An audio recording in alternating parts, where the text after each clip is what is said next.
যদি আল্লাহ মিয়া আকাশ থেকে আসমানি কিতাব পাঠাতে পারে, তাহলে মায়ের গর্ভে জন্ম নেওয়ার আগে নুনু কেটে কেন পাঠাতে পারে না? একটা সন্তান যখন এই দুনিয়ার বুকে ভূমিষ্ঠ হয় তখন সে থাকে নিষ্পাপ, তার কোনো জাতপাত থাকে না। একটা সন্তান মায়ের গর্ভ থেকে জন্ম নেওয়ার পরে এই দুনিয়াতে আসার পর মহান রব্বিল আলামিন তার মাথায় বুদ্ধি জ্ঞান দেয়। সেই জ্ঞানটাকে রিসার্চ করে, ভালো মন্দ রিসার্চ করে, কোন ধর্ম ভালো, কোন ধর্ম খারাপ, কোন ধর্ম সেরা, এটা বোঝার ক্ষমতা আল্লাহ পাক দিয়ে দেয়। তারপর সে তার ধর্ম পালন করে।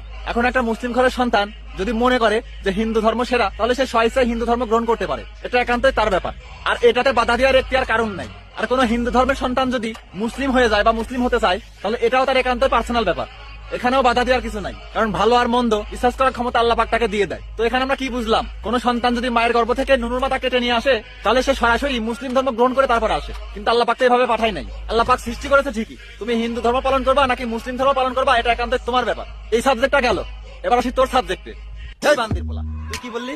আল্লাহ মিয়া, আল্লাহ মিয়া বলে তুই আল্লাহর নামটাকে অপমান করলি। এই বান্দির পোলা, তোর আইডিতে ঢুকে দেখছি তোর প্রত্যেকটা ভিডিও মুসলিমদের খুশা দেওয়া ভিডিও। আমরা কি তোদের ধর্ম নিয়ে কটূক্তি করি? আমরা কি তোদের ধর্ম নিয়ে কথা বলি?